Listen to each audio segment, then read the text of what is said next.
So good evening, everyone. So today we are in the week 5 live session for the NPTEL course Molecular Biology.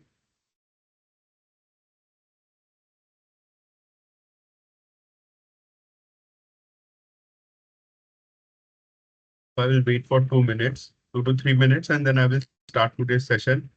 So I hope all of you have gone through the week 5 lectures. So the week 5 lecture, we mainly learned about replication, and in replication, the topics that were covered were mostly the replication in prokaryotes and eukaryotes. What are the differences between them? What are the several enzymes which is involved in the replication machinery, right? And then we moved on to DNA mutagenesis and DNA repair pathways, right? So now we are mainly moving into the core of this molecular biology course. So one by one, we will be covering the several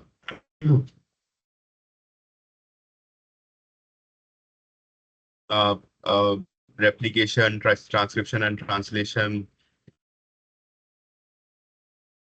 processes in living organisms, right? Okay, so I will start sharing my screen.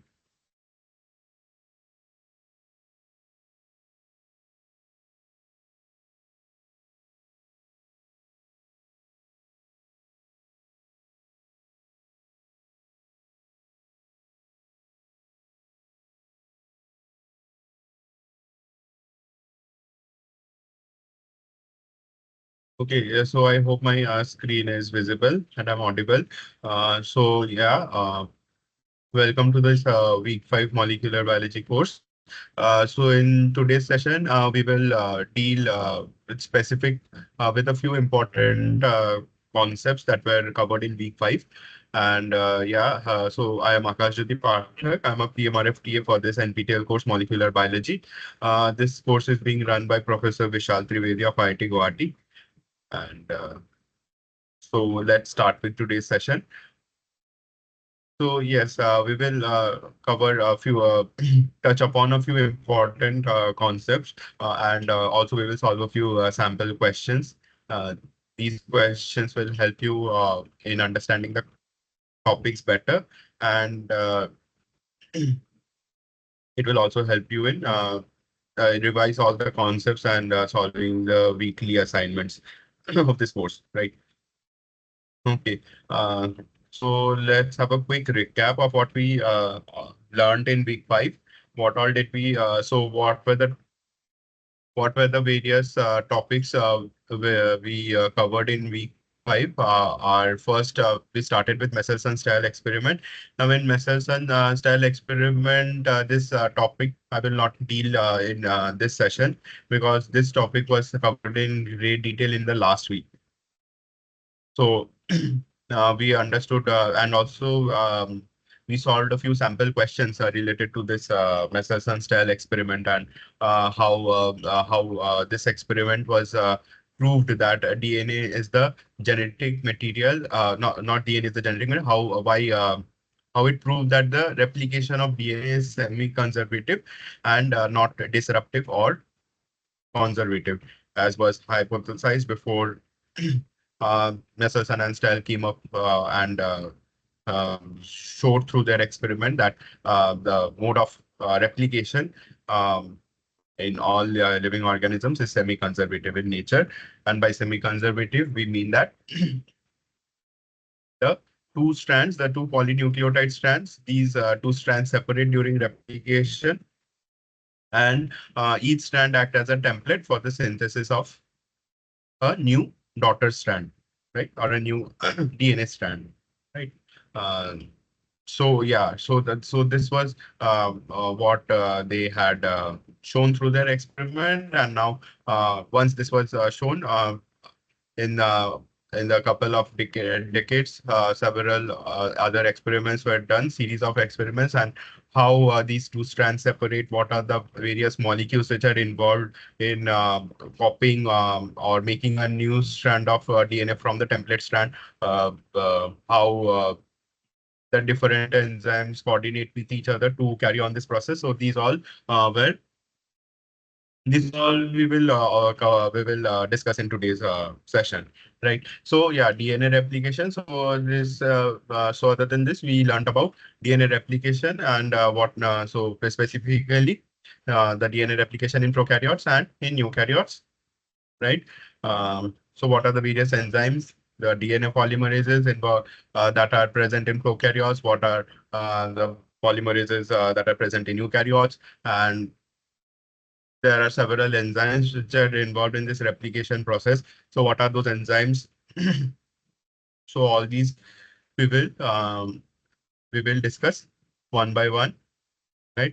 And then towards the end of this week or end of this week 5 lecture, we learned about DNA mutagenesis and or DNA damage. So what are the various agents which are involved, which cause DNA damage? Alkylating agent, then there are deaminating agents, then intercalating agents, oxidizing agents. So all these things um, we discussed in DNA were discussed in DNA mutagenesis and the DNA repair mechanisms. So what are the different mechanisms by which DNA can be repaired? So here we saw about the nucleotide excision repair, mismatch repair, then so double-stranded, how is double-stranded break repair takes place, how does single-stranded break repair of the single-stranded DNA breaks take place. So all these were covered, right? So let's uh, uh, discuss this topic one by one, and we will also solve a few questions related to these topics. Okay, so let's start with this question first. So the first question is, prokaryotic cell contains genomic DNA in dash form. So the options are negatively supercoiled, circular, positively supercoiled, circular, relaxed and linear, negatively supercoiled, linear.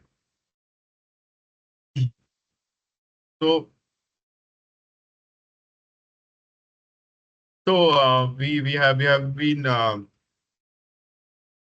discussing about the prokaryotic genome since almost we can say since the first lecture. So by now you all know that the prokaryotic genome is a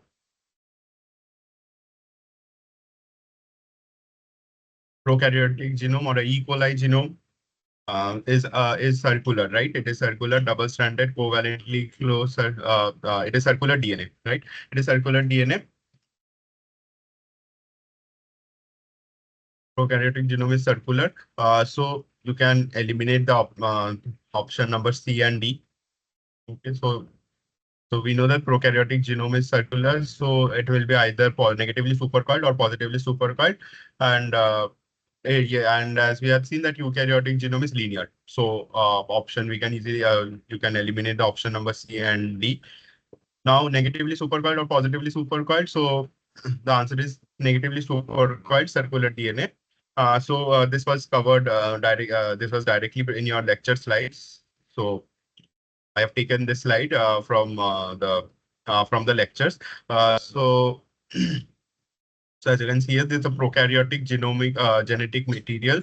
It is mostly found in the cytoplasm, right? Because the prokaryotes do not have well-defined cell organelles, and they do not have the nuclear membrane. So the genome lies really in the cytoplasm, and this is called nucleoid, as you have seen. They are negatively supercoiled and circular. So this is the point. Negatively supercoiled and positively supercoiled we had discussed in the last lecture or before that lecture.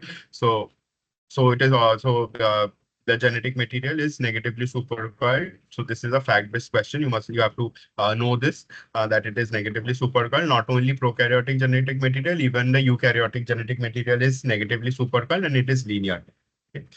So they are generally found in singular number. But there are always exceptions. So Vibrio cholerae is an exception to this, and prokaryote E. coli contain so other than this genetic material, bacteria or the E. coli has another extra chromosomal genetic material which is called the plasmid, right? So the plasmid is self-replicating. All these points we had already covered, right? So you need to remember that the prokaryotic genome is negatively supercoiled and it is circular. Okay. So plasmids are, yeah, these are all these things, they have origin of replications, which is why they can replicate autonomously or independently. And they're small compared to actual prokaryotic DNA. Okay.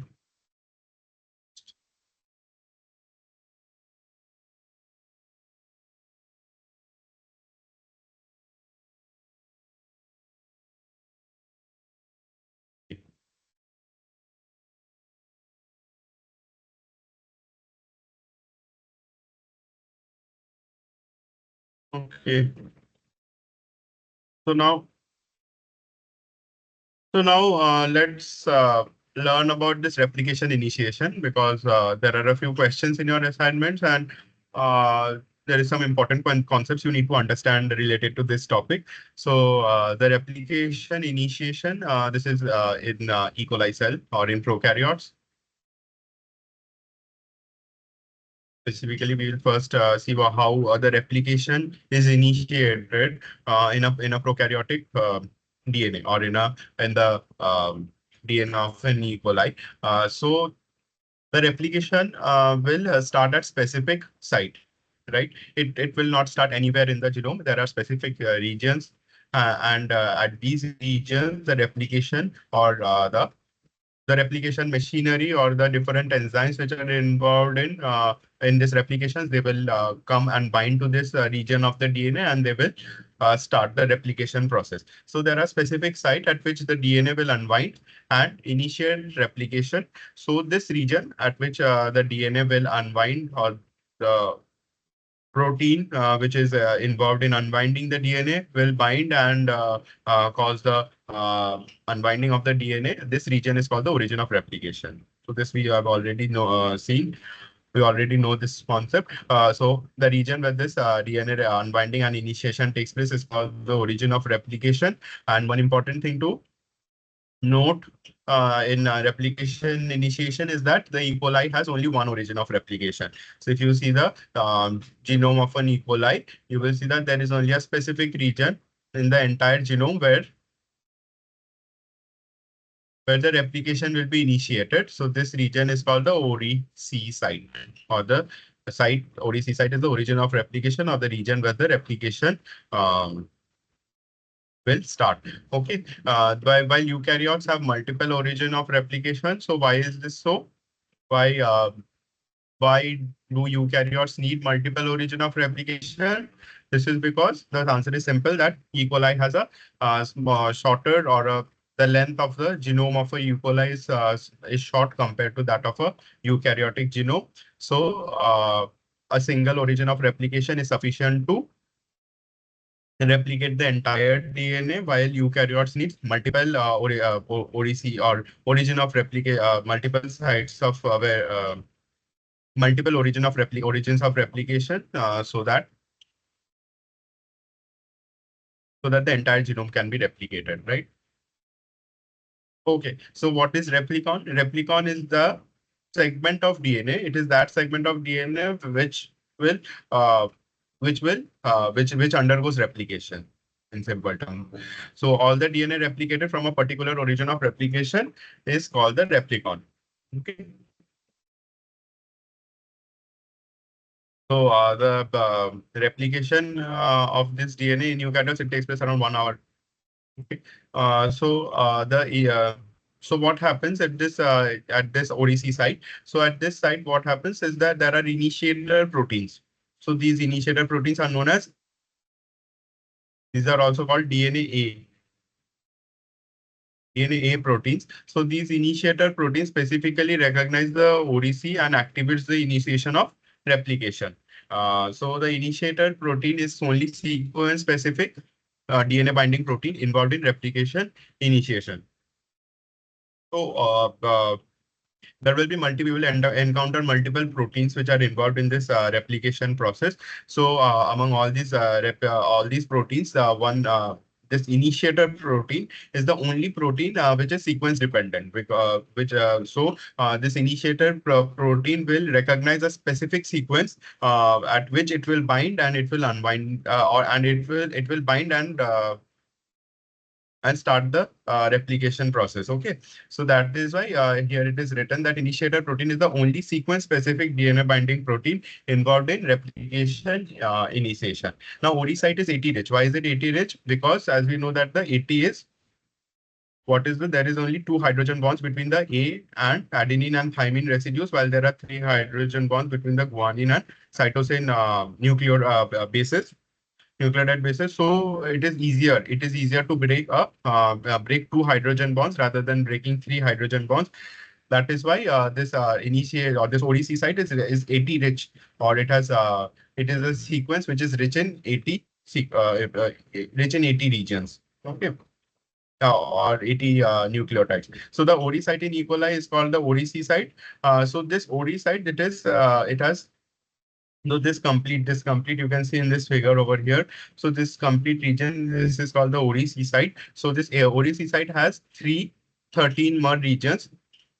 Okay, so it has three 13-mer DNA sequences and five 9-mer nucleotide sequences. So 9-mer means there are nine nucleotides, basically. 9-mer means there are nine nucleotides, and these nine nucleotides are repeated 5 times in this ODC region. And 13-mer means there are 13 nucleotides, and these 13 nucleotides are getting repeated 3 times in this ODC region. Okay, so that is so what happens is this 9-mer motif. So you have to remember this, that this 9-mer motif is the binding site for the E. coli initiator. So the initiator protein is called the DNA. Okay, so DNA is the initiator protein. So DNA. DNA is the initiator protein. This initiator protein will, where will it bind? It will bind to the 9-mer motif. It will bind to the 9-mer motif. This is your DNA. It will bind to the 9-mer motif, and this 9-mer motif, it is repeated 5 times at ODC, and at the 13-mer motif is repeated. It is the initial site of single-stranded DNA formation during initiation. So the binding of DNA will take place at this 9-mer motif. Binding of the DNA takes place at this 9-mer motif, while the opening or the unwinding of the DNA takes place at this 13-mer motif. Okay, it is the initial site of single. So it is this site where the helicase will bind, and it will start unwinding the protein, unwinding the DNA. Okay. So you have to remember this, that the binding site is the 9-mer motif, and the 13-mer is the motif is the site where the single strand DNA will start forming, or the DNA will start unwinding at this 13-mer motif. Okay, so this is one question related to the concept that we understood just now. So during initiation step of replication, you have to answer that initial unwinding of DNA occurs at. So so as we just learned now that this ODC site, it has five 9-mer motifs, right? It has five 9-mer motifs and three 13-mer motifs, or three repeats of this 13-mer motif, and the 9-mer motif is the region where the DNA binds, and the 13-mer motif is the region where the unwinding of DNA takes place. Okay, so the answer is 13-mer region of ODC. So the question here is asking you to find the correct option where the initial unwinding of DNA occurs on binding of this DNA or the initiator protein. So that is why the answer is option C. If the question was whether binding or initial binding of the DNA occurs, then it would be 9-mer. Okay, so the answer is option C. So this was also covered in your lectures. So this is directly from the lecture slide. So here you can see in this figure that there are these yellow colored these motifs. These are the 9-mer motifs, right? These are the 13-mer motifs, and these green colored regions. These are the 13-mer motifs. Uh,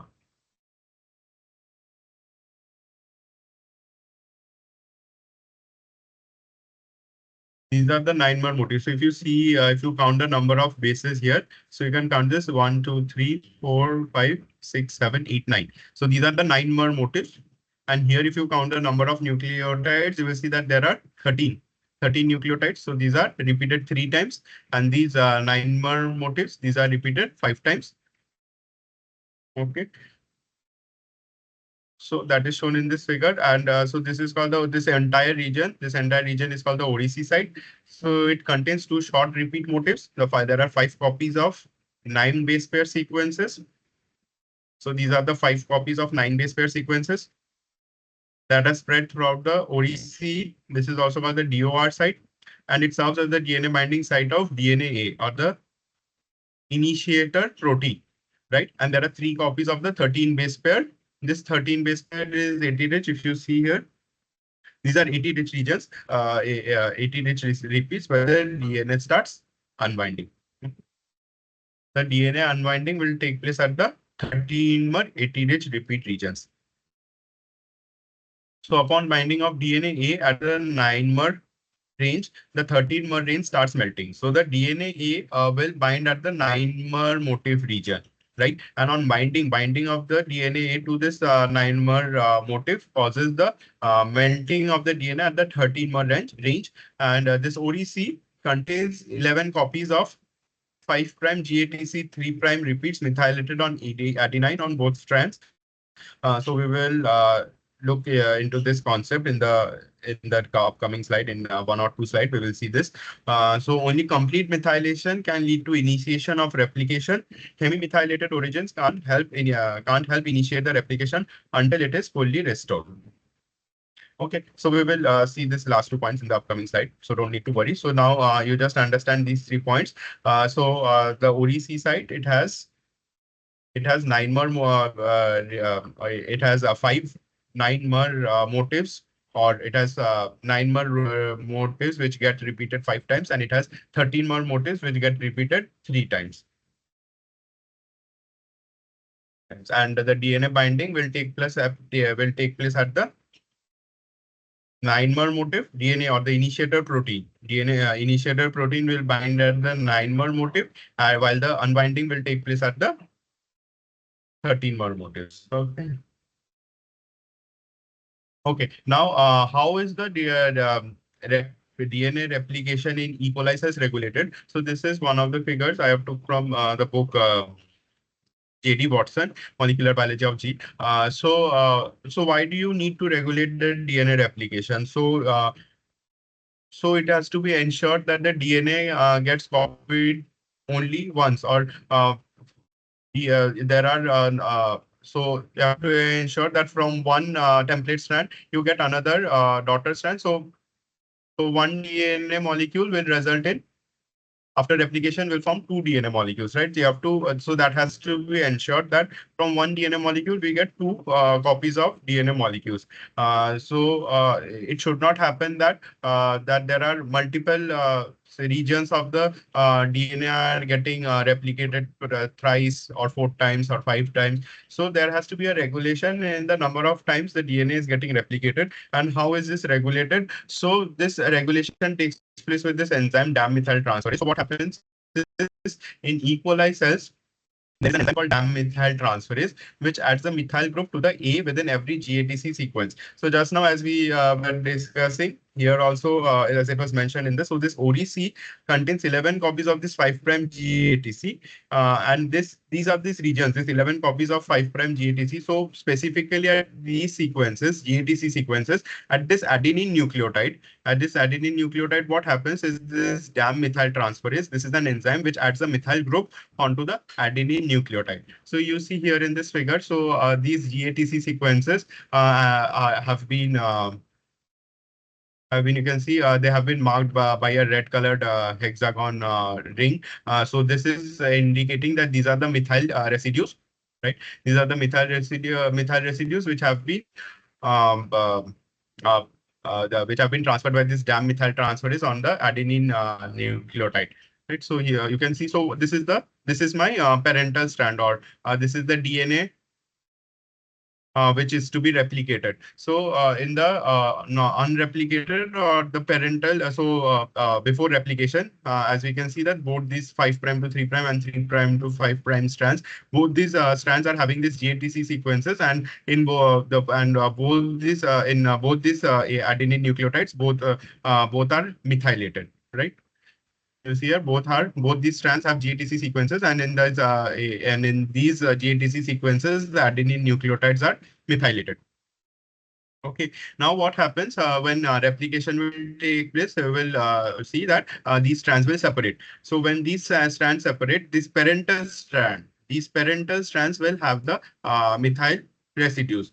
Okay, while the new strand that is getting synthesized, so here it is shown in an orange color, the new strands that are getting synthesized, these new strands do not have these methyl marks, do not have this methyl marks. And why they do not have this methyl marks, we will see in the next slide, because there is a protein, there is this protein SEC-A.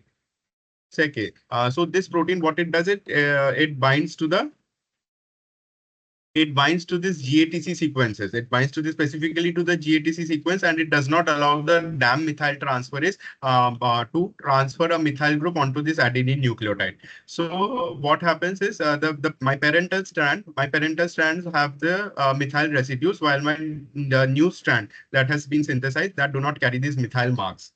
Okay, and so this condition is called the hemimethylated condition. Hemimethylated means the one DNA strand has this methyl marks, while the other DNA strand do not have this methyl marks. Okay. So this is called hemimethylated. Similarly, you see over here the strand which was got separated. This led to formation of another a new strand, and this new strand does not have this methyl marks. Okay. So So that is what is shown here. So that's SEC-A binding. So you see here, the SEC-A is binding to this GATC sequences, and it is not allowing the DAM methylase or the DAM methyl transferase from acting at this site and transferring a methyl group.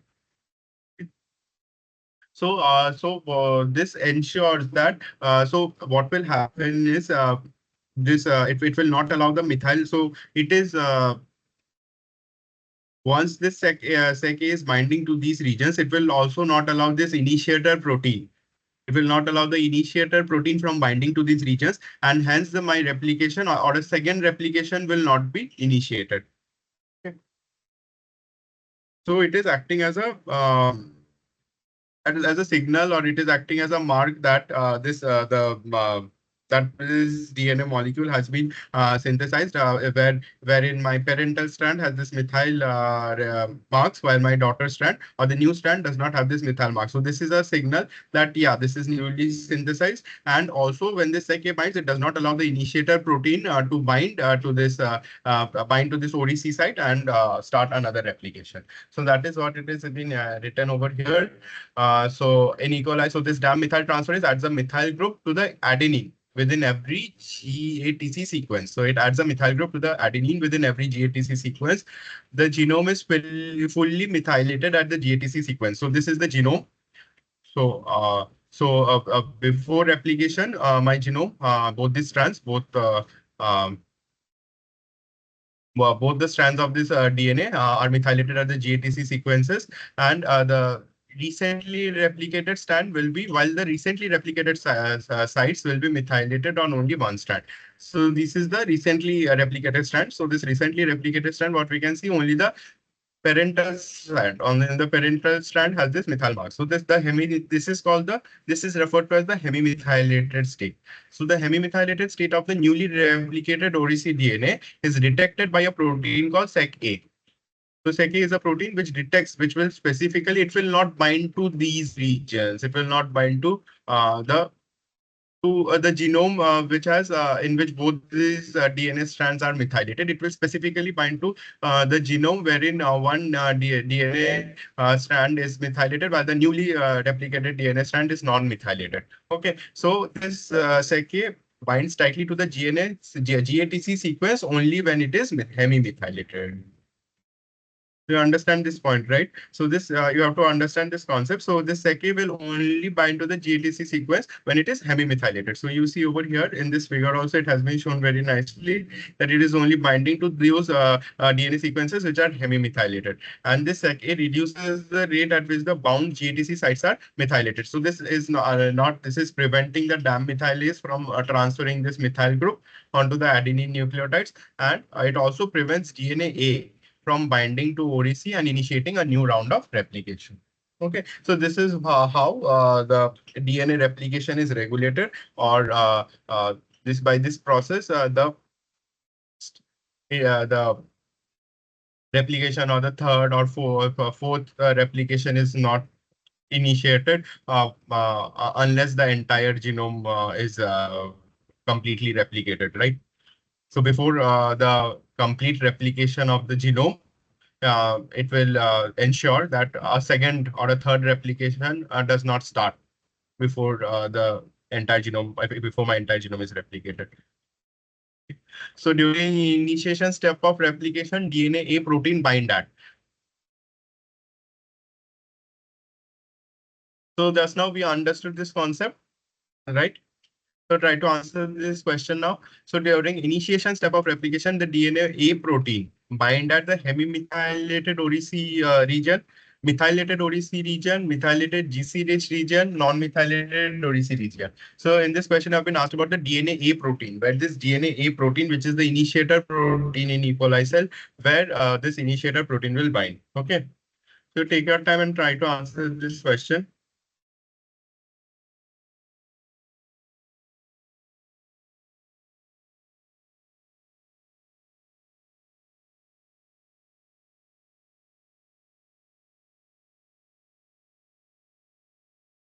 So just now we saw that before replication, both my DNA strands have this methyl marks at this GATC sequences, right?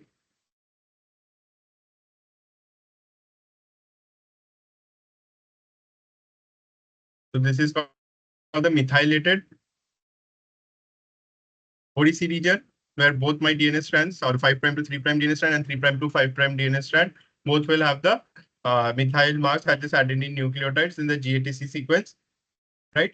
So the initiator protein or the DNA A protein, DNA A protein will only bind to my methylated ODC region, right? Methylated ODC region. And it will not bind to the hemimethylated ODC region. Why? Because this hemimethylated ODC region, these GATC sites remain occupied by the SEC protein, which does not allow the initiator protein from binding to this GATC regions. The answer is methylated ODC region. Okay, now let's talk about the DNA polymerases. Okay, so DNA polymerases are the main replicating enzymes.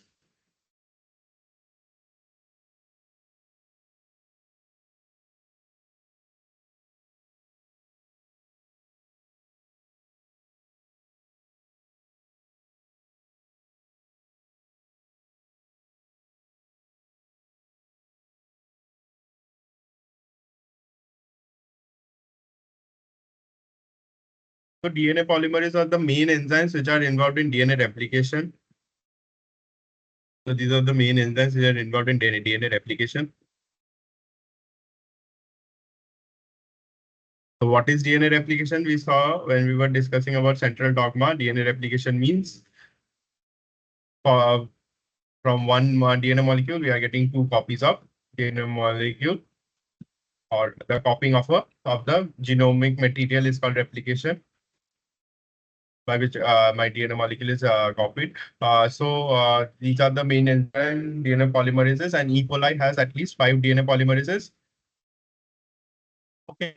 So out of these, on what basis are these DNA polymerases classified? So they have been classified or distinguished by their enzymatic properties, subunit composition, and abundance.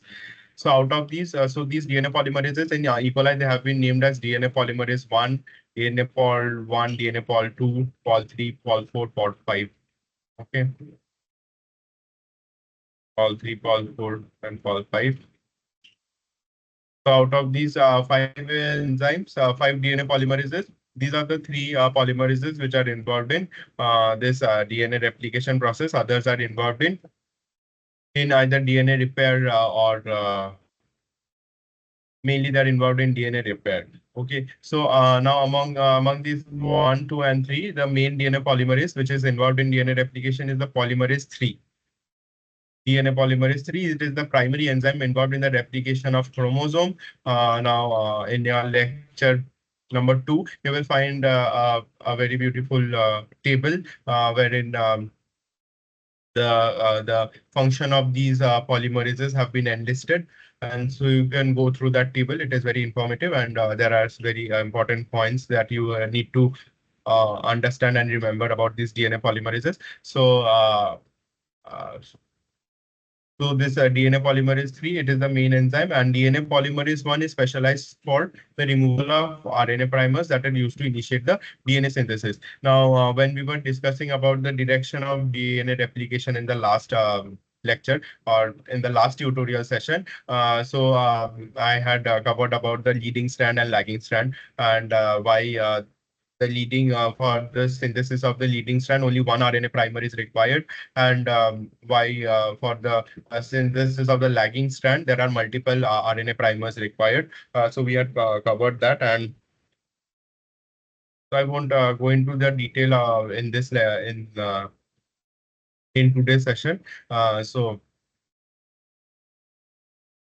As we had seen that the DNA polymerization, it always takes place in the 5' to 3' direction, right? And why is it so? Because the DNA polymerase can only extend the 3'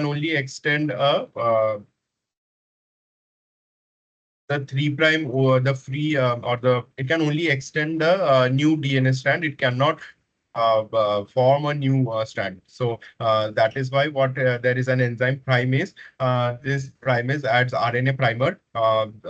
This RNA primer gives a free 3' OH group. And once this DNA polymerase has this free 3' OH group, now this DNA polymerase can extend this 3' OH group, or it can add subsequent nucleotides by this SN2 reaction, and my new strand or the new DNA strand gets synthesized.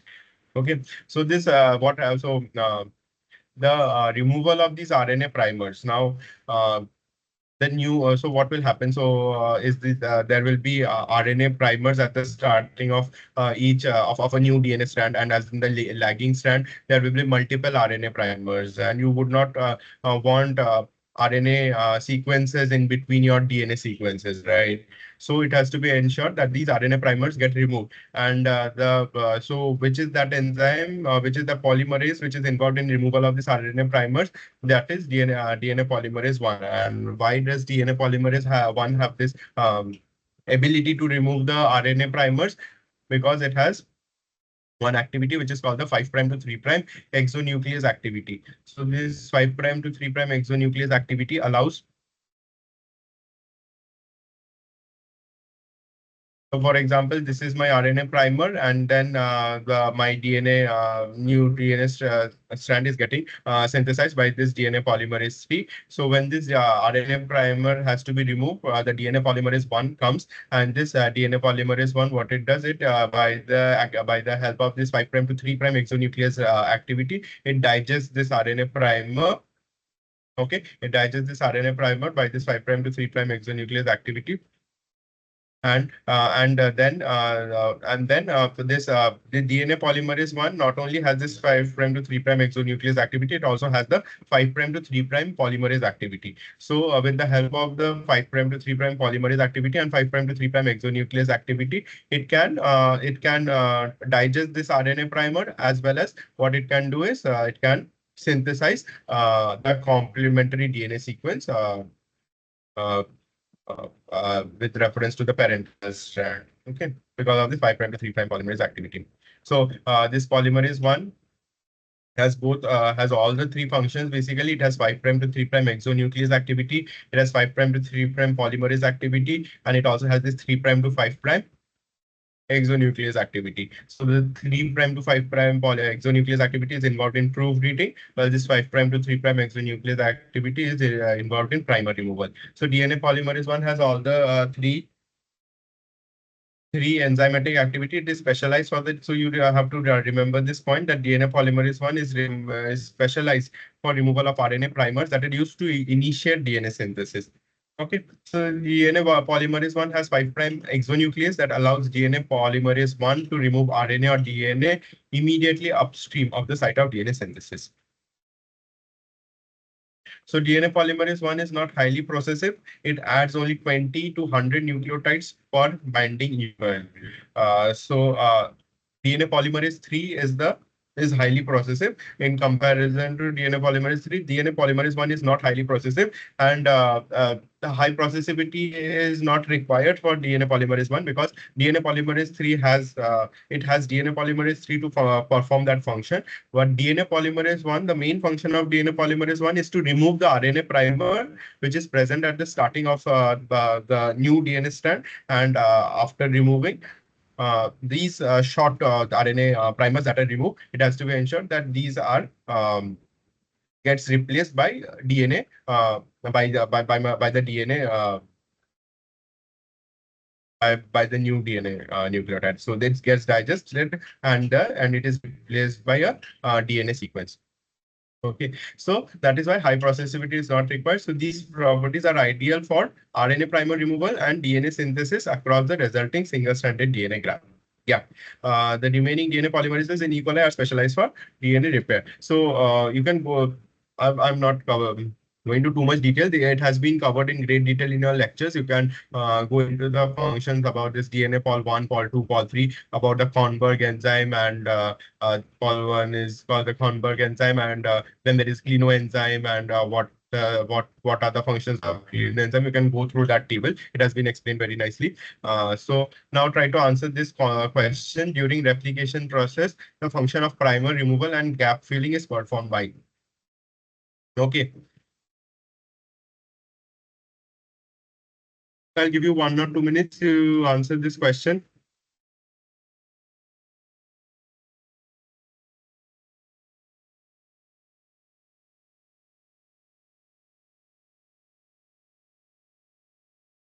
So one more thing is this enzyme pol 1, pol 2, pol 3. These have been numbered on the basis of the discovery. Okay, so it has nothing to do with that. This will come first, then this will come second, and then this will come. So that is nothing. So there is no relation. The numbering is on the basis of the how these polymerases were discovered. So pol 1 was discovered first, followed by pol 2 and pol 3. Okay. So just now we understood this concept. The primer removal and gap filling is performed by which DNA polymerase? It is done by DNA polymerase 1. So do you remember that DNA polymerase 1 is the first polymerase to be discovered, and it was discovered by the scientist Roger Kornberg. So it is also known as the Kornberg enzyme. It is also known as Kornberg enzyme, and this DNA polymerase 1 is the only polymerase which has all the three activities. It has 5' to 3' polymerase activity.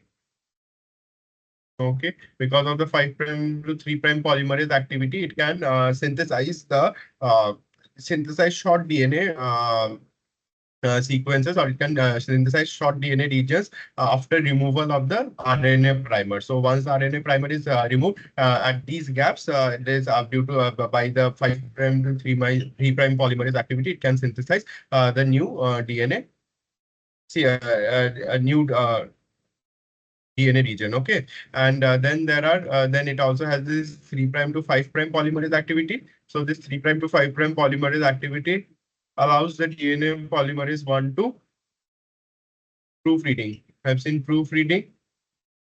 So what is proofreading? Proofreading is the mechanism. So what happens? For example, you are writing an essay, or you are writing an answer. So what you do once you have written the answer, you go through the answer once again to check if there are any errors, if there are any spelling mistake. So similar to that, the DNA polymerase also acts in a similar fashion. Once this my DNA is getting synthesized in this 5' to 3' direction.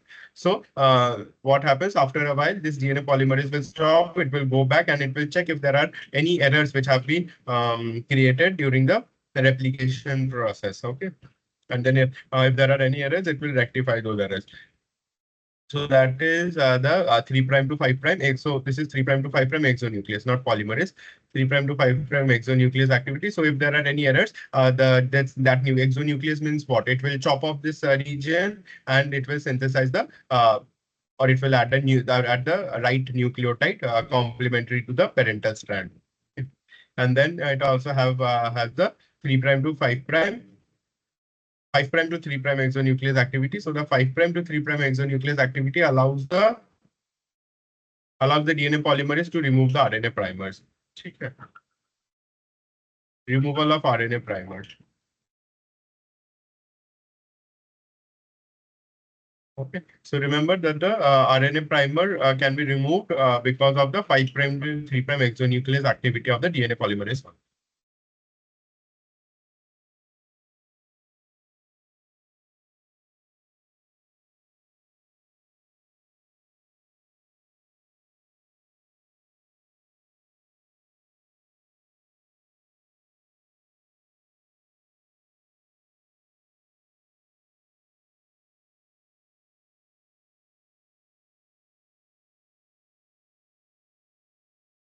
Okay, so the 5' exonuclease of DNA polymerase 1 can remove the RNA DNA linkage, and the low processivity of DNA polymerase 1 readily synthesizes the short region previously occupied by an RNA primer. Okay, so these RNA primers which were present at the starting of the new DNA sequence that is getting synthesized, that is chopped off, or that is digested by this DNA polymerase 5' to 3' exonuclease activity, and and a new short DNA region is synthesized due to the 5' to 3' polymerase activity of DNA polymerase 1. Now, what are the enzymes which are involved in prokaryotic other than DNA polymerase DNA polymerases? There are other enzymes you have already learned if you had if you had biology in class 11th and 12th. You must have studied about these enzymes. These are primase. So what is primase? So just now, as we were discussing, that the DNA polymerase cannot initiate or cannot form a new DNA, or cannot initiate the DNA initiate synthesizing a new DNA. Okay, so it can only extend the DNA strand, or it can extend the DNA strand, but it cannot initiate or start a new synthesis of a DNA. Okay, so that is why. For as it has this limitation, there is an enzyme called primase. So this primase, it is a RNA polymerase. It is an RNA polymerase, and this RNA polymerase makes short RNA primers around 5 to 10 nucleotides on a single-stranded DNA template. And so what happens is when this DNA replication takes place, first this helicase will unbind the DNA, then there will then primase will come. Primase, what it will do, it will add. So once this DNA strands are separated, okay, the replication fork is generated, and in the now this single-stranded DNA strands that have been generated here, what happens? The primase enzyme comes. This primase enzyme. So for example, this is my 3' to 5'. prime, for example, this is my leading strand. So here what will happen, the primase enzyme will come and it will add a short RNA primer. So it will add a short RNA primer or a short RNA sequence, nucleotide sequence will be added. And here, if this is my 5' to 3', this is my lagging strand. So here what will happen? So here also there will be a short RNA primer will be added. So one by one, there will RNA primers will be added. So this the addition of RNA primer is done by which enzyme? It is done by the primase enzyme. So it is an RNA polymerase which makes short RNA primers on a single-stranded DNA template. And this DNA polymerase can initiate while the DNA polymerase. Now, once these RNA primers have been synthesized, now this DNA polymerase can initiate synthesis using this RNA primer. Okay, so it can extend the RNA primer that has been synthesized by utilizing the 3' OH group. So each leading strand requires only a single RNA primer. This we had already seen through a figure. I had explained that the leading strand will require a single RNA primer, while the lagging strand, what will happen? There will be multiple RNA primers and there will be short the DNA that will be synthesized, which are called the Okazaki fragment. Okay. So new primers are needed for each Okazaki fragment on the lagging strand. So, so this is my leading strand. My DNA unbinding is taking place in this direction, and the DNA polymerization is also taking place in this direction. Well, this is the lagging strand because here what happens, the DNA unbinding is taking place in this direction, while the DNA synthesis is taking place in the opposite direction. Okay, so after a short time, it will run out of free single-stranded DNA. So it has to again go back and a new RNA primer has to be synthesized and it will again synthesize or extend this RNA primer and new DNA will be synthesized. Now so there is DNA helicase. Helicase will unwind the DNA. Primase will add RNA primer. The helicase it unwind the DNA and it creates an ssDNA, single-stranded DNA template that primase can act on. So first, this helicase has to unwind the DNA. Once this DNA is unwound, then this primase can come and synthesize RNA primers, which can be extended by the DNA polymerase. Now, what are RNase H? Now, RNase H, what it does, it degrades RNA that is base paired with the DNA.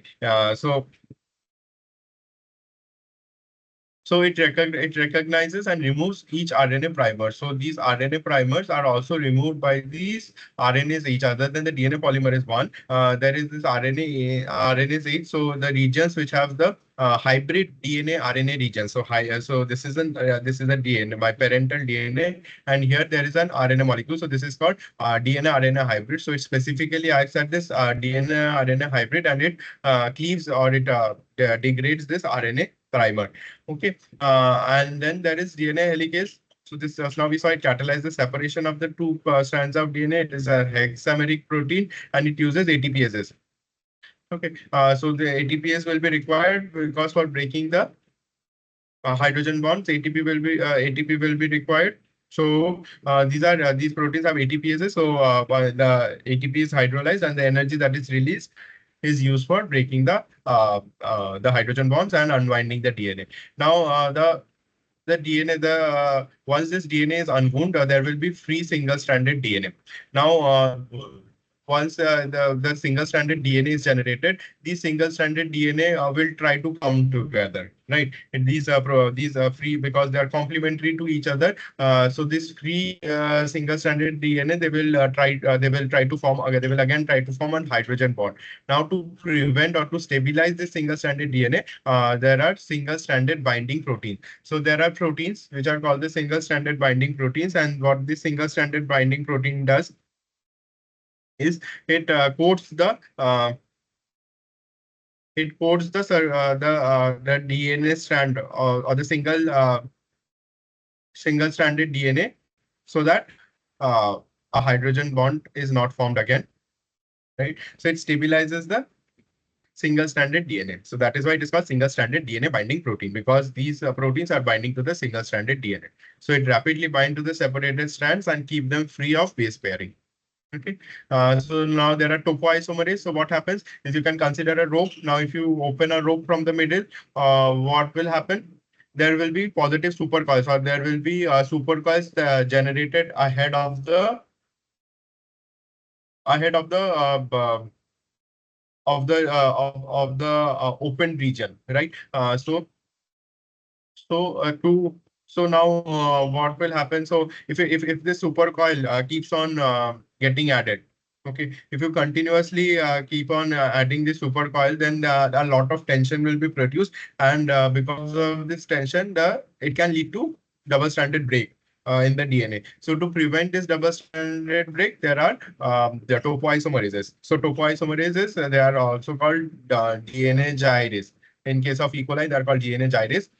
So what these DNA gyres do, they act on this positive superbugs which are introduced ahead of the replication fork. So this is my replication fork. So ahead of the replication fork, the DNA gyres or the topoisomerase will come. It will cause a double-stranded break. It will release the tension and then again religate the two strands. Okay. So if there is a supercoiling or if there is a lot of tension in that is generated ahead of the replication fork, then what can you do? It can cut the DNA, or what it does, it cuts the DNA and then it releases the tension and then it will again religate the strand. Okay. So it removes supercoil introduced ahead of replication fork by breaking one or both strands of the DNA. So there are two types of topoisomerases. Topoisomerase 1 causes a single stranded break. Topoisomerase 2 causes a double stranded break, and it prevents accumulation of positive supercoils ahead of replication fork. So you're unwinding the DNA, so automatically what will happen? There will be positive supercoils that will be generated ahead of the replication fork. So to relieve this tension, there are enzymes called topoisomerases. These will come and they will cause a double-stranded break. They will release the tension and then will again seal the DNA strand. Okay. Okay. So the single-stranded now answer this question. Single-stranded binding proteins bind single-stranded DNA in dash independently in sequence dependent manner, cooperatively in sequence independent manner, cooperatively in sequence dependent manner, and independently in sequence independent manner.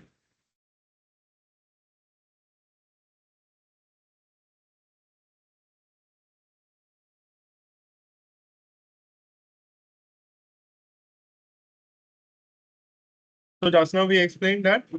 So yeah, also when I was discussing about the initiation of replication, I said that this DNA, this is the only um, uh, this is the only protein in replication machinery in E. coli which acts in a sequence-dependent manner. All other proteins, they are acting in a sequence independent manner. So these single stranded binding proteins, they does not care. They do not care about what is the sequence of my DNA or what is the sequence where it will bind. What it cares about is whether my DNA is single stranded or whether it is double stranded. So if it finds that the DNA is single stranded, it will come and bind to the single stranded DNA regions. Okay, so it will act in a sequence independent manner. It acts in a sequence independent manner, and another point to note here over here is it acts cooperatively. So what happens is when one of these proteins bind, it will enhance or it will result in binding of more number of single stranded binding proteins. So that is what is meant by cooperativity. Okay, so yeah. So let's understand this, right? So after the DNA helicase has bound. Okay. So after the DNA helicase has passed, the newly generated single-stranded DNA must remain free of base pairing until it can be used as a template for DNA synthesis. So after the DNA helicase has unwound, you would not want the DNA to again wound. So the purpose of the DNA helicase would be lost. So you would want the DNA strand to remain free so that it can be used as a template for the synthesis of new DNA strand. So to stabilize the separated strands, the single-stranded DNA binding proteins rapidly bind to the separated strand, and binding of one single-stranded binding Okay, one single-stranded binding protein promotes the binding of another single-stranded binding protein to the immediately adjacent single-stranded DNA. So once a single-stranded SSB binds to my single-stranded DNA, it will promote the binding of another SSB adjacent to it. So this is called cooperative binding. And it occurs because SSB molecules bound to adjacent regions of single-stranded DNA also bind to each other immediately. Okay. Cooperativity ensures binding ensures the single-stranded binding rapidly coats single-stranded DNA as it emerges from the DNA helical. So why is cooperativity required? Because you would want this process to take place very quickly. So because these strands, the separated strands, they have complementarity. Okay, so if these strands are not coated by something, they would automatically come together and they would again form a hydrogen bond between them. So that is why the cooperativity is needed. So it can rapidly coat the single-stranded DNA as soon as it emerges from the DNA helices. Okay. So single-stranded binding proteins, they interact with single-stranded DNA in a sequence-independent manner. And the single-stranded binding proteins primarily contact single-stranded DNA through electrostatic interactions with the phosphate backbone and stacking interactions with the DNA bases. So all these information you can find in the book J.D. Watson. I have these information I have directly taken from this book. So what it does is the single-stranded binding protein. The positive the single they will have these these phosphate groups they will have negative charges. Okay, and the single-stranded protein, they are positively charged protein, so they can bind to the single-stranded DNA by electrostatic interaction and stacking interactions. Okay, so you remember that they bind to single-stranded DNA in a cooperative manner and in a sequence-independent manner. Now, what are the different DNA polymerases in eukaryotes? So, in prokaryotes, there were five DNA polymerases. DNA polymerase 1, 2, 3, 4, 5. Out of these, the polymerase 1, 2, and 3 were mainly involved in replication. Others were involved in DNA repair. And the main DNA polymerase in case of prokaryotes were DNA polymerase 3. Now, in eukaryotes, there are DNA polymerase have been named as alpha, beta, gamma, delta, epsilon. So, so there are three essential DNA polymerases mainly. These are alpha, delta, and epsilon. So the DNA polymerase alpha is also polymerase alpha or primase because this polymerase alpha has a subunit which has the primase activity, which I think I've gone through the lecture. So it was discussed also that it has a primase subunit, and this primase subunit is specifically involved in initiating new DNA strands. So it is functioning similar to the primase enzyme that was present in prokaryotes. Now DNA polymerase alpha or primase is rapidly replaced by highly processive DNA polymerase delta and polymerase epsilon. So one thing to note over here is in prokaryotes you had a single DNA polymerase, that is DNA polymerase 3. So this DNA polymerase 3 was synthesizing both the strands of DNA. Okay, so a single DNA polymerase was enough to synthesize both synthesize the new DNA strands from the my parental strand. While in case of eukaryotes, there are two different DNA polymerases. One is the DNA polymerase epsilon, and another is the DNA polymerase delta. So that my DNA polymerase delta, it will synthesize the new DNA strand in the lag. So the lagging strand will be synthesized by DNA polymerase delta, and the leading strand will be synthesized by DNA polymerase epsilon. Okay. So leading strand means what? My template strand is in the 3 prime to 5 prime direction. So in the on the template strand which has 3 prime to 5 prime direction, the DNA polymerase epsilon will bind, while the lagging strand will have uh, the lagging strand of the or the template strand that will have the template strand of the lagging strand, you can say, will have the 5 prime to 3 prime direction. So here the template strand which has 5 prime to 3 prime direction, here what will happen? Here my the DNA polymerase delta will synthesize the new DNA strand. Okay.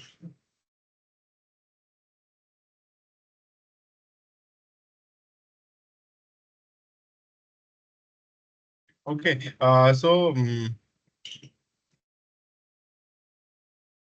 So this again, this is the figure taken from this book, J.D. Watson.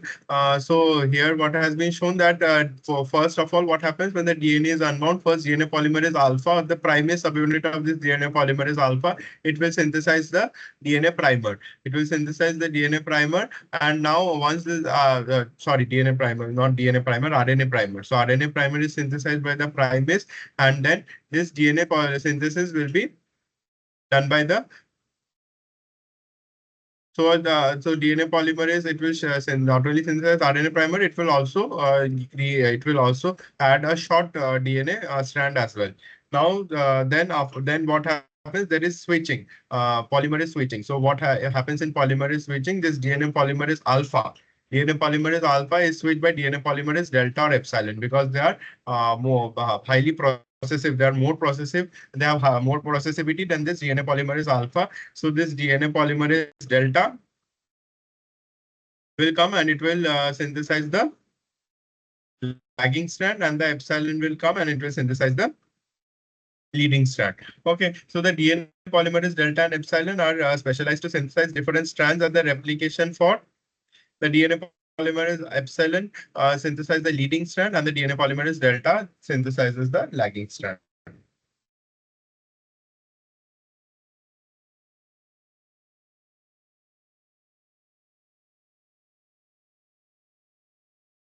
This is the leading strand actually in this figure. So the strand which will be synthesized in the 5' to 3' direction, this will be the leading strand, right? And the other which will be getting synthesized in the 3' or which will be which will have the template strand in the 5' to 3' direction. Will be the lagging strand. So here DNA polymerase epsilon will come. Okay. So that's synthesized lagging strand in eukaryote. So you remember that delta is for my lead for my lagging strand. For the synthesis of lagging strand, DNA polymerase delta, and epsilon is for the leading strand. Synthesis of the leading strand. So here you have been asked to find the correct option, which the DNA polymerase, which is the DNA polymerase, which synthesizes the lagging strand. So the lagging strand is synthesized by DNA polymerase delta in eukaryotes. So the answer is option B. Okay. Okay, I forgot to add an animation. So dash prevents single-stranded DNA strands from annealing during the process of replication in eukaryotes.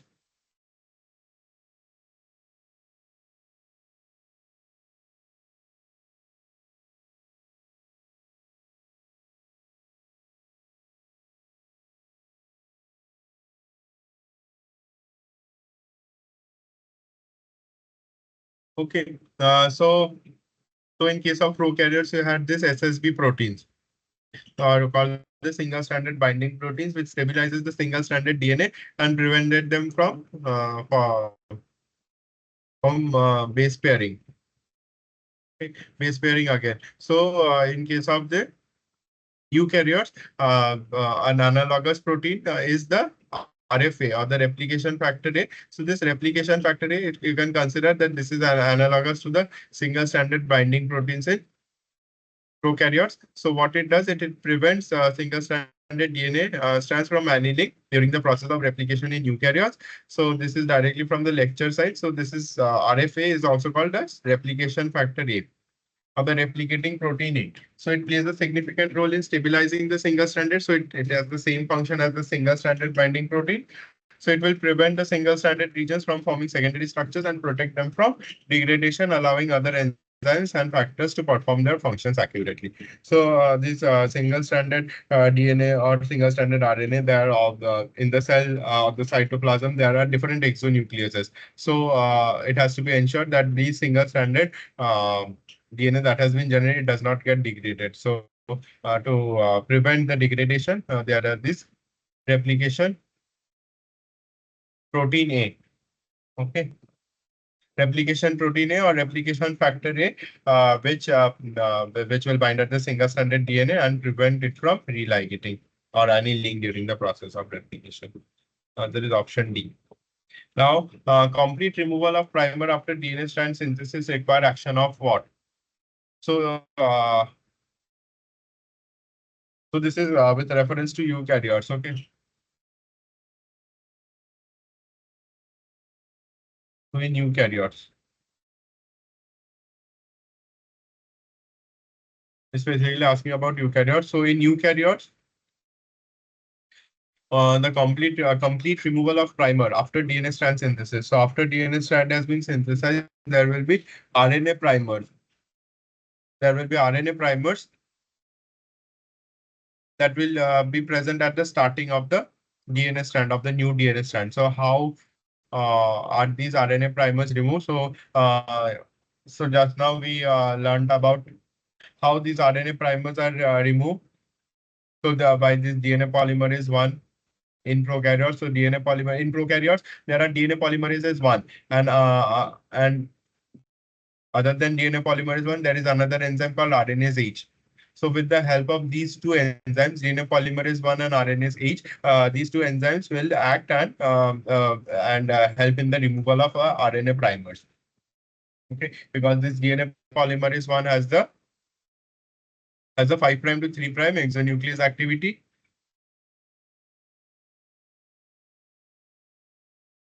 5 prime to 3 prime exonuclease activity, and RNase H it can act on the RNA DNA hybrid. It can act on the RNA DNA hybrid and degrade my and degrade the RNA primer. Okay, but in case of eukaryotes, you do not have this DNA polymerase one, or there is no polymerase which have 5 prime to 3 prime exonuclease activity. So in this case, other than the RNase H, you require another protein which is called the FEN1. So together, this RNase H and FEN1 or flap endonuclease one together, these two enzymes help in the removal of primer after the DNA strand has been synthesized. Okay, so the correct answer for this question is option number D. Okay, so let's understand how this PEN1 protein works. Okay, so what happens is so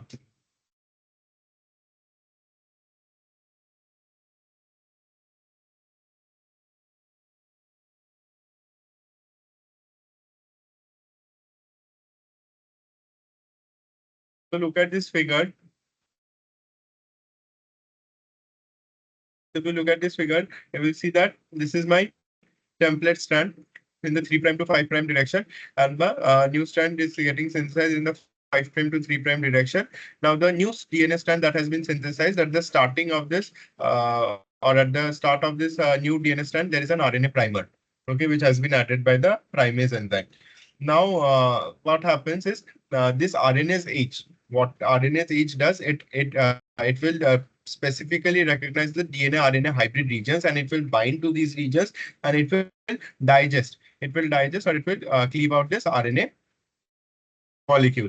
Now, once this RNA molecule is cleaved out, there will be, but what it cannot do is it cannot cleave this RNA nucleotide, which is connected to this, or the last RNA nucleotide, which remains joined to the DNA molecule, that cannot be removed by this RNase H. So here in what comes here, the FEN1 protein comes, and it FEN1 protein or flap endonuclease, or you can see there is a flap. There is a flap endonuclease, means this flap that has been left out, that is cleaved or that is removed by this flap endonuclease 1 protein. Okay, so that ensures that there are no nicks, or uh, there are no RNA nucleotides present in my new DNA strand that has been synthesized. So let's understand this. So RNase H specifically degrades the RNA component of the RNA DNA hybrid. So this is the RNA DNA hybrid. So RNase H will act at this RNA DNA hybrid, and it will degrade the RNA component of the RNA DNA hybrid. Now RNase H initiates primer removal by degrading most of the RNA primer. So here you can see in this figure, it has degraded most of the RNA primer, but it leaves a single ribonucleotide. So this single ribonucleotide, which is covalently connected to the remaining of the DNA molecule, that cannot be removed by the RNase H. So here FEN1 is necessary to remove this residual ribonucleotide and any DNA flaps that may be formed due to strand displacement synthesis by DNA polymerase.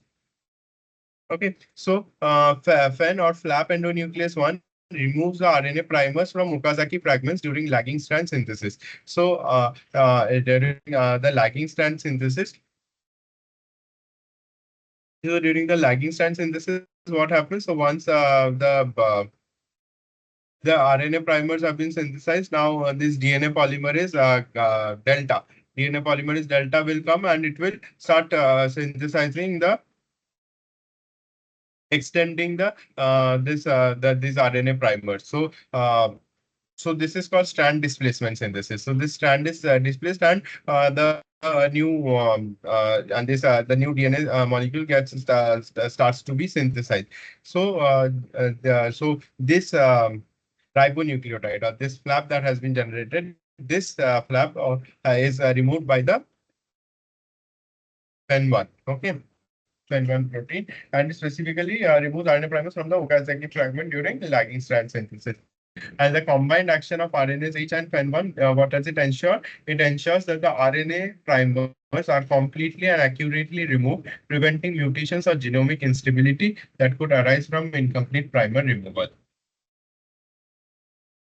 So it ensures that the complete RNA primer has been removed so that there are no instabilities or any mutation due to inability to remove this RNA primer. Okay. So I've also added this one.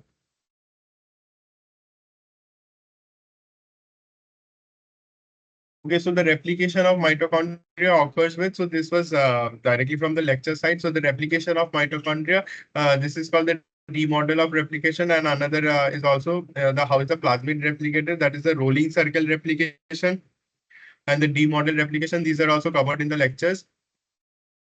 So, so this is a direct question. So what is the D-loop replication? So if you look at the mitochondria, so as we had seen that the mitochondria has its own genome. So the mitochondrial genome has two. It is also it is circular and it is double stranded. So it has two strands. One is called the H strand, and another is called the L strand. So the H strand is the also it is called the heavy strand. Why is it called the heavy strand? Because it has a lot of guanine nucleotides. Okay, so that is why it is called the H strand. Now here what happens when replication takes place, there is a displacement which causes a D-loop like structure is formed. That is why this mode of replication is called the D-loop replication. So this replication is found in, so this is again from the directly from the lecture slide. So this leading strand here is called the OH, or the origin of leading strand is the H strand and the lagging strand is the L. Okay. So we have OH. So one strand, parental strand is called the H strand. One another parental strand is called the L strand. Okay, heavy strand, purine rich, for example, guanine, and another is a light strand. So there is a triple stranded structure called a displacement loop form. That is why it is called D-loop replication. It comprises the lengthier non-coding region and acts as a regulatory region. In this region, mitochondrial DNA has this promoter for transcription. One is the light strand promoter, other is the heavy strand promoter, conserve sequence boxes and termination associations. Okay, so you can learn about the details of this D-loop replication from any standard textbook or in internet. You can find about the D-loop replication in detail. But for now, you understand or remember that there is a during the replication process there is a D-loop created, and so this is also explained very in detail in the lectures as well. You can go through the lecture. So this model of replication is called the D-loop replication. Okay. Now, one thing point I will cover today is the end replication problem. So the end replication problem is found in case of the replication of eukaryotic genome. Okay. So end replication problem is a problem in case of eukaryotic genome. While this end replication problem does not arise in case of the replication of prokaryotic genome. And why is it so? So if you see a prokaryotic genome, it is circular DNA. It is a circular DNA, while the eukaryotic genome has a linear DNA. So what happens in case of circular DNA? So in a circular DNA, as you can see here, the replication around the circle provides a 3' OH group in front of the primer. So for this example, this gray color strand, this is your parental strand, and this red color strand that is getting synthesized, it is the this is the new DNA strand which is getting synthesized. So here you can see that at the start of this new DNA strand, there's an RNA primer, and then this RNA primer is getting extended by the DNA polymerase. Okay. Now what happens is it once it gets it starts replicating or starts getting synthesized. This 5' or there will be a free 3' OH group. So once the replication is completed, there will be a 3' OH group, and this 3' OH group will be just adjacent to the RNA primer that is present at the start of the new DNA strand. So what will happen is this once this 5' to 3', once this RNA primer is removed, this 3' OH group can be extended by the DNA polymerase 1 protein, because it has this free 3' OH group. So this DNA polymerase 1 can come and it can synthesize a short DNA region, because this 3' OH group is present. So that is what it is explained here. So the replication around the circle provides a 3' OH group in front of the primer. So just in front of the primer, you have this 3' OH group, and the nucleotides can be added to the 3' OH group, and the primer is replaced. So once this primer is replaced, DNA polymerase one will come, and the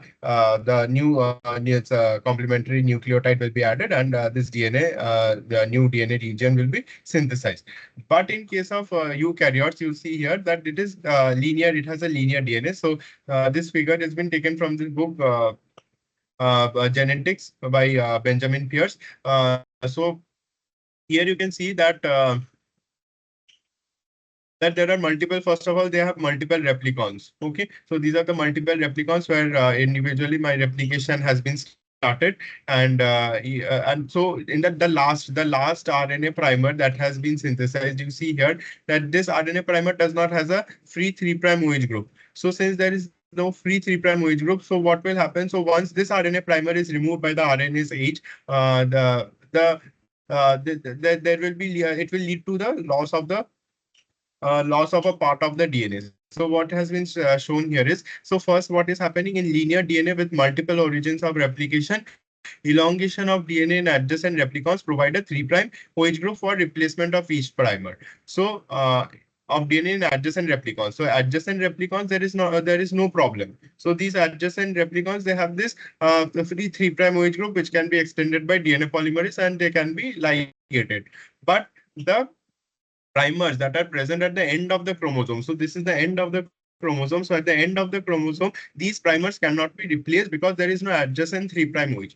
So now the last primer or the last DNA strand that has been synthesized, or this last Okazaki fragment that has been synthesized, this the adjacent to it does not have a 3' free 3' OH group to which DNA nucleotides can be attached. So now when this primer at the end of a chromosome is removed, so for example, this primer will be now subsequently be removed by RNase H. So when this is removed, there will be a gap left by the removal of primer.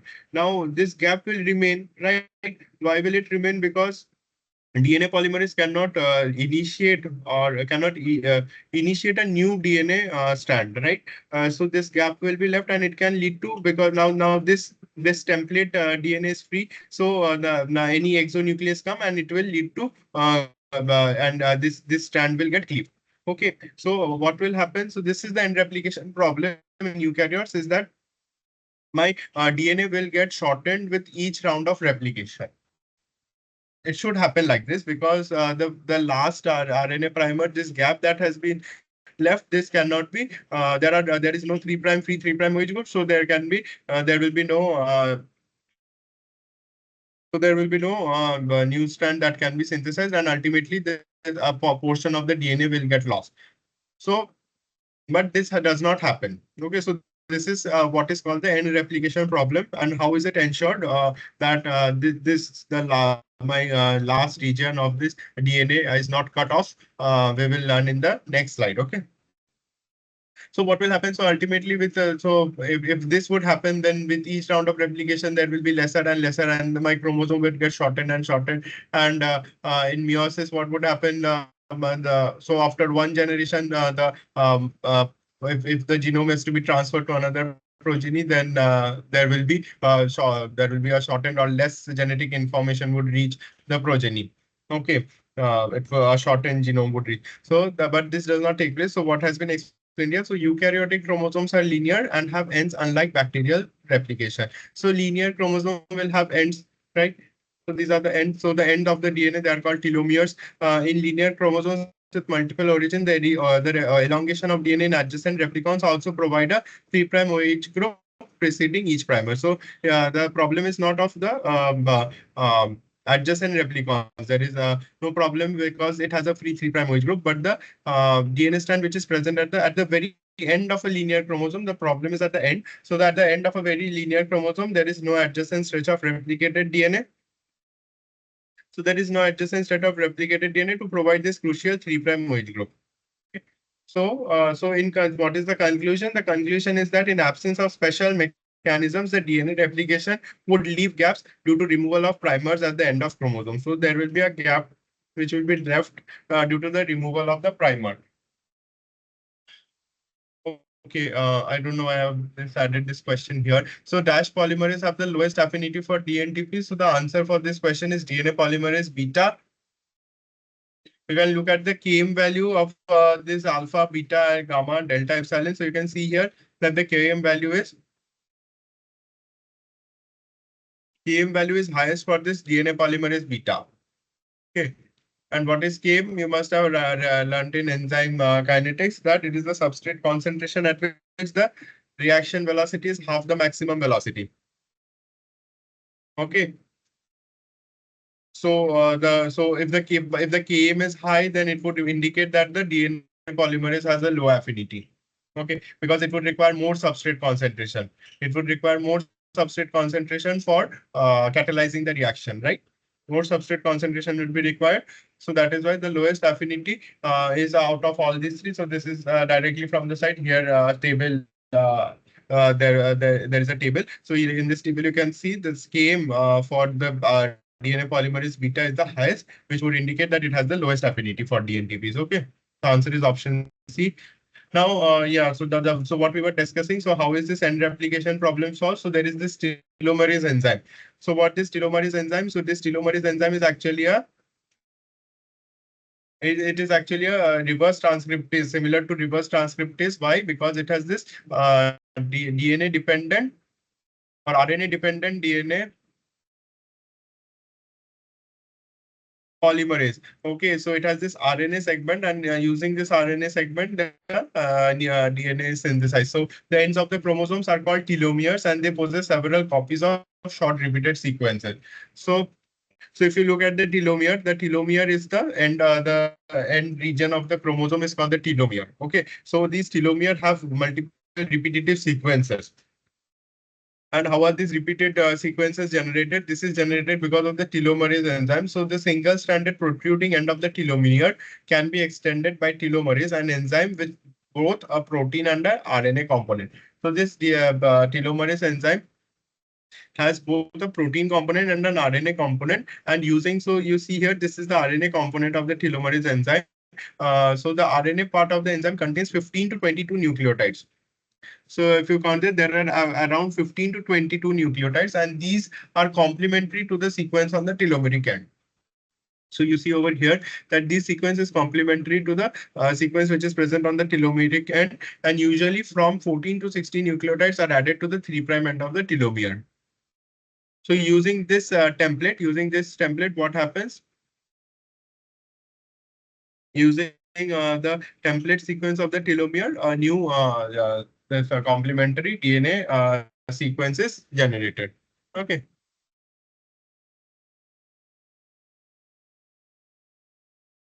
So what is this telomerase enzyme doing? It is basically extending the 3' prime end of the telomere. So this is my telomere end of the chromosome.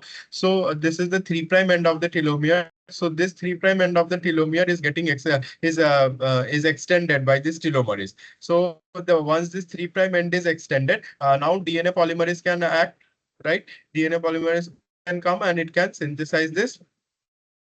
So what so additional 3 prime end DNA can act as template for new Okazaki fragment. So now the once if this 3 prime end is getting extended, now so it would require a RNA primer again at this end, because DNA synthesis can take place in only 5 prime to 3 prime direction. So there will be an RNA primer, and then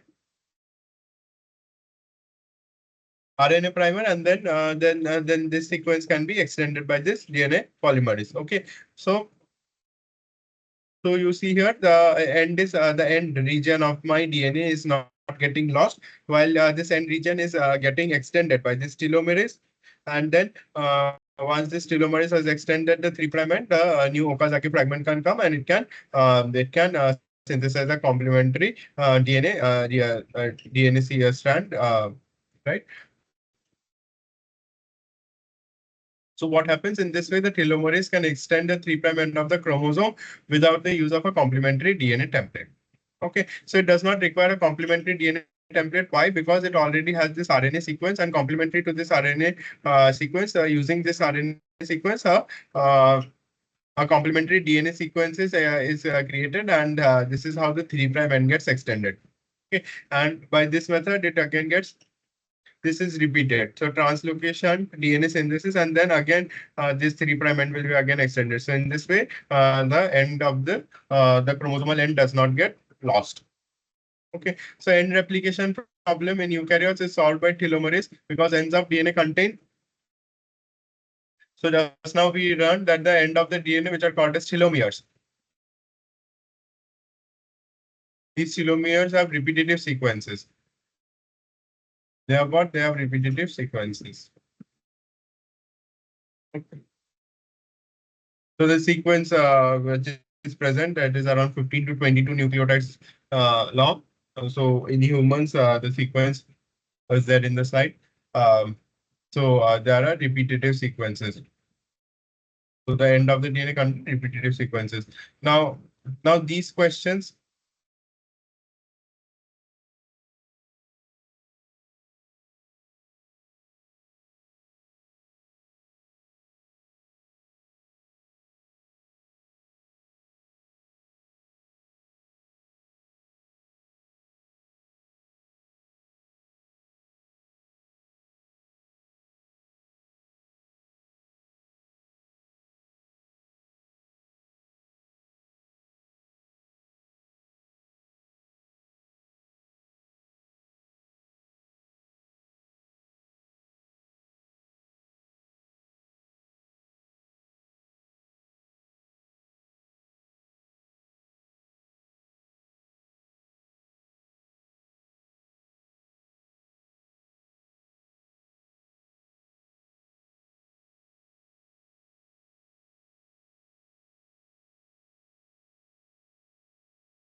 So I hope you understood the function of the telomerase enzyme.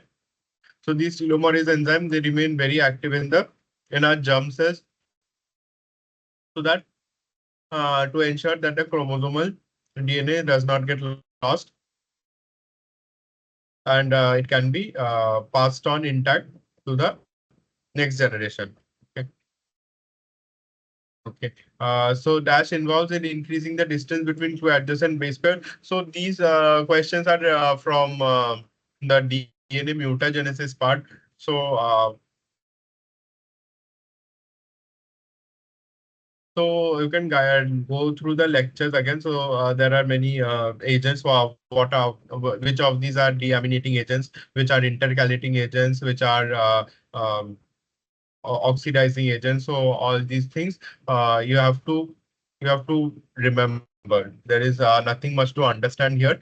So involves in increasing the distance between two base pairs. So this is actually an intercalating agent. So then intercalating agent, what it will do, it will increase the distance between adjacent base pair. And agreed in orange is an example. So once the DNA topology gets altered because of this intercalating agents, and as a result, the DNA may get destabilized, and unbinding of the DNA uh, or the that's or uh, the my DNA strand will get unwounded. Okay. So these are directly from the lecture slides. You can go through them. So there are intercalating agents like proflavin, acridine orange, ethenium bromide, right? And then there are interstrand covalent reagents compounds like cisplatin. These are drugs which can form interstrand cross-linking reagents. These are cross-linking reagents which can also result in destabilization of the DNA. So usually associated with single nucleotide pair insertion or deletion, there are flat molecules that can slip between base pairs in the double strand. So the nucleotide bases that are present. So these nucleotide there is base stacking between these nucleotide bases, and between these nucleotide bases by planar molecule. These are usually planar molecules, so they can easily slip between these DNA base pairs. Okay, DNA base pairs, and lead to the increase of the distance between the adjacent base pair. Okay, now the deaminating agents. So there are a couple of deaminating agents, which is what it does. It basically removes the NH2 group. So you have the NH2 groups in nucleotides. So these for example, the NH2 group which is present in cytosine, when it gets removed, it can form uracil. Then adenine can form hypoxanthine. Okay, so these things these are so once this high adenine gets converted into hypoxanthine, so adenine was forming base pair with thymine, but when adenine gets replaced by hypoxanthine cannot form base pair with thymine. It can form it holds affinity for cytosine. So my AT base pair got replaced by a GC base pair. Okay. So deaminating agent that can only act upon cysteine is, so these are fact-based questions. You need to remember these things. So it is sodium bisulfite. So this was also directly taken from the slides. You have to remember these points. These are few important points. So the deaminating agents, it causes point mutation by removal of amino group. Okay, by removal of amino group from nitrogenous bases. So there is one figured in the slides where how these amino groups are getting replaced by the COO group has been shown. You can go through the image to understand better. So there are nitrous acid. So nitrous acid means HNO2, right? Nitric acid is HNO3, nitrous acid is HNO2, which deaminates adenine, cytosine, and guanine. Sodium bisulfite deaminates only cytosine. Deamination of adenine gives rise to hypoxanthine, which pairs with C instead of T.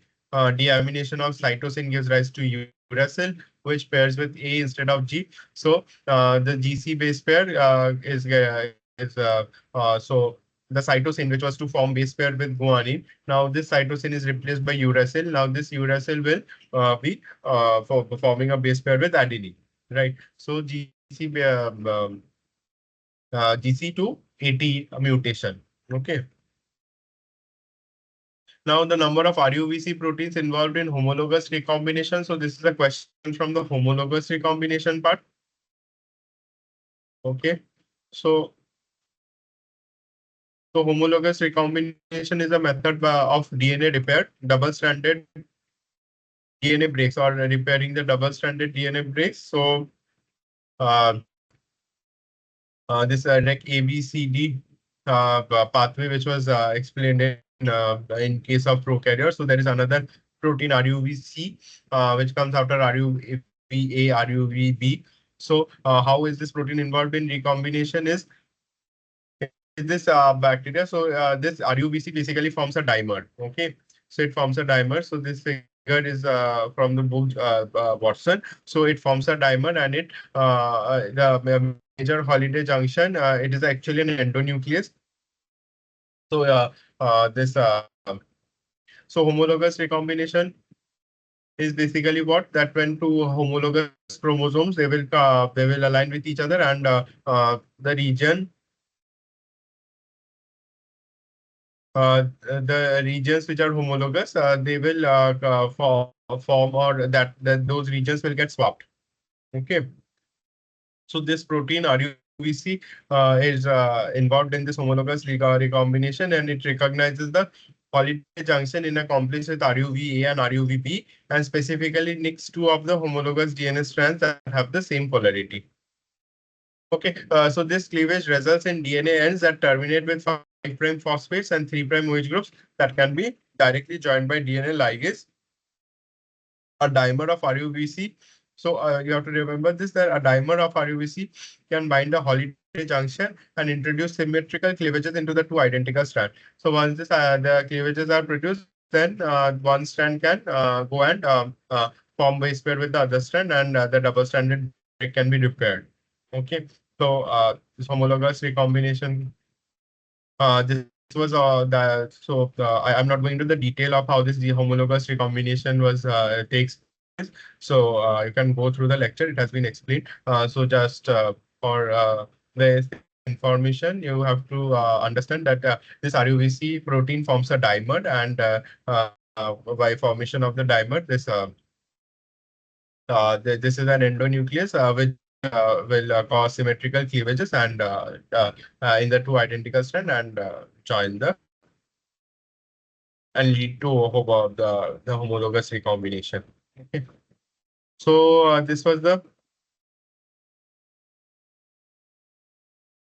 so there is one more question which we can take up here. So the genetic disorder caused by frameshift mutation. Now there were different types of mutations, substitution mutation, then there are transition mutation. In substitution, you have transition, transversion. Then there are missense mutation. So there are different types of mutations. So one is the frameshift mutation. So what is the frameshift mutation is the frame shift means what happens that we know that when you will learn about the translation, you will know that they are read in there are codons, and the mRNA is read in triplets. Okay, so what happens if there is a deletion or insertion by one nucleotide, then the sense in which this codon or the information was being read, that gets disrupted. So if there are three insertions or three deletions, then there is no frame shift mutation, because the sense or the reading frame remains the same. But if there is one or two nucleotide addition or deletion or insertion, then it leads to frame shift mutation. Because in that case, what happens by my frame shifts, and as a result, the amino acid residue of the protein sequence gets altered, and it can lead to a mutant protein or a non-functional protein. So here the genetic disorder that is caused is cystic fibrosis. Okay. So So answer is option A actually. It's not sickle cell anemia. Just give me a moment.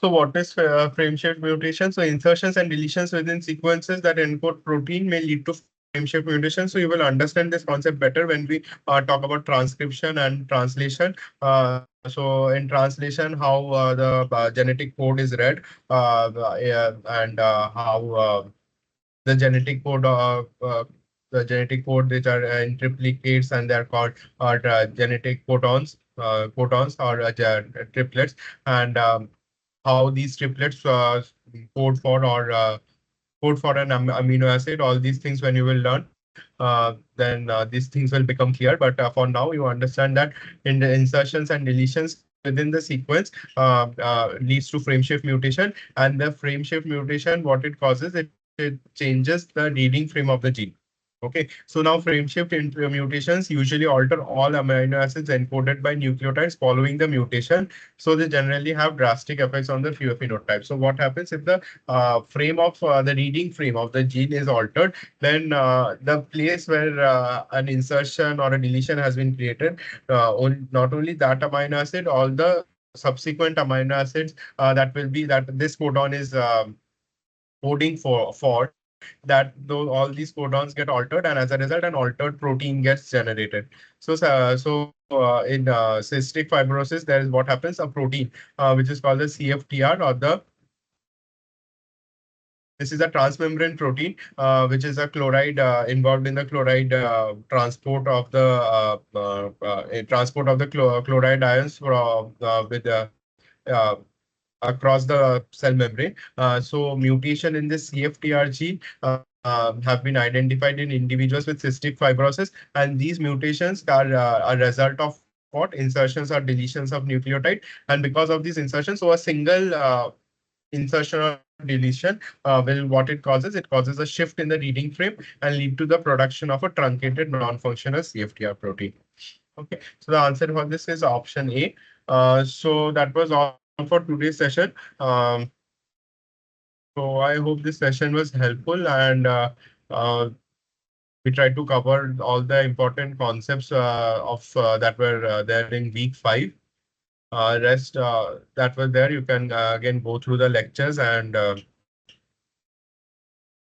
you can go through the lectures, and if you have any doubt in any particular section, we can take up those section and solve more questions related to such concepts.